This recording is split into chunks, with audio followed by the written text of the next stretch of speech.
so when you use the grid, it's really important to have your image that you are drawing gridded up also.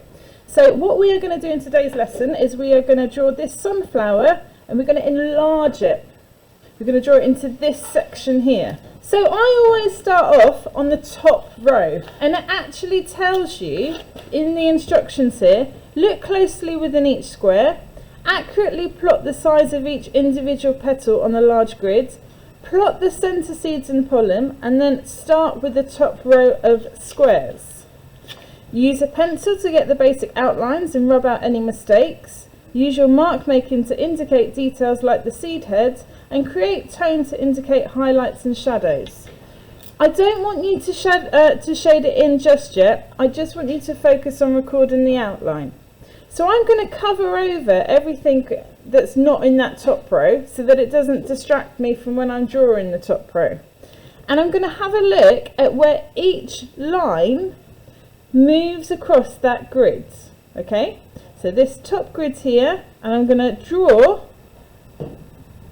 the outline just like this. So you can also draw in any of the lines that you can see here,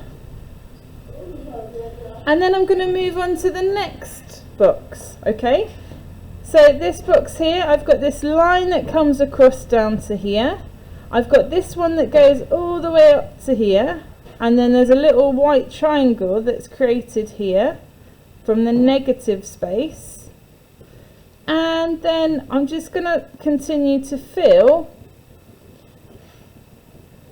this box. Now, you may well have to use your imagination, because this is quite a blurry image, to see where the lines will be in your picture, okay? But we'll come back to that. We're just looking at the outline to begin with. So if we move over to the next section, again, I'm using my finger to help me to plot where everything's going to go. And I'm looking at the negative space that's created, the background space. And I am moving myself across the grids like so to capture the outline of those petals. Okay, so that's what I've got so far. I'm going to then move down to the next section, the next row.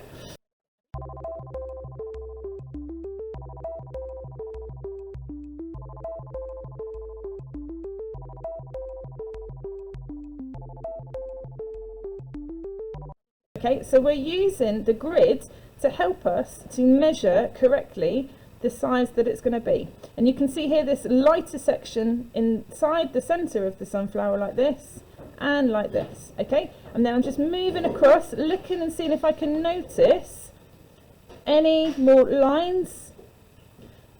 I'm going to go over here, fill it in like this, and it's not absolutely spot on accurate, but it's my representation of this sunflower.